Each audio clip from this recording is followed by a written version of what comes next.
Welcome, I'm Enrico Maraskin.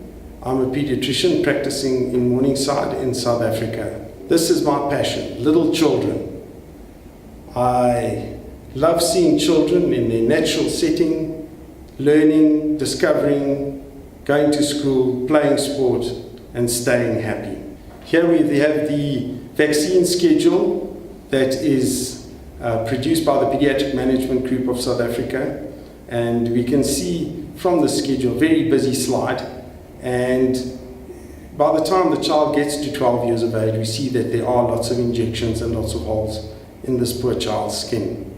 However, on the left-hand column, we have a long list of illnesses which we're going to consider today.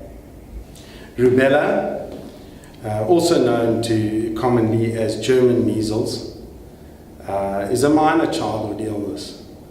However, major complications are the effects on a fetus if a mother is infected.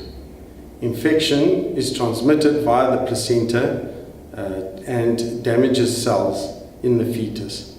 This ultimately can result in stillbirth, and the baby may be born with learning disabilities, mental retardation, hearing loss, congenital heart disease, and blindness. In our top picture, we have your classic rash. Doesn't look too dissimilar to our measles rash, but luckily the illness is far less dramatic. And in the bottom slide, we have a patient who suffered congenital rubella, and in the eyes we can see that there's a cataract of the lens of the eye, rendering the person blind. So, having considered the facts pro and con vaccination, what is your decision? I came across this site on the internet. I consent to being forcibly restrained and injected with multiple viral strains, preservatives and heavy metal adjuvants.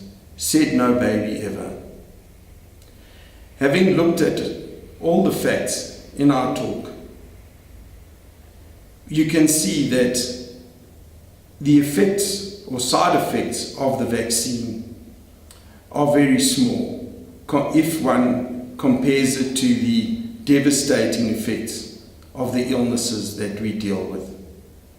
If we have a look at the right-hand slide, we have a child who's fully immunized and protected against these life-changing illnesses. In my opinion, if I had to choose, I would choose to vaccinate my children fully, with the knowledge that we are placing these children at risk if we don't vaccinate.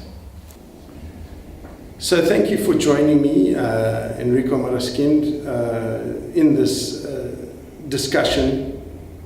I hope I've shown you the reason for my passion for controlling the disease processes that we vaccinate against, and I hope it'll give you some insight into making your own decision of whether to vaccinate or not vaccinate.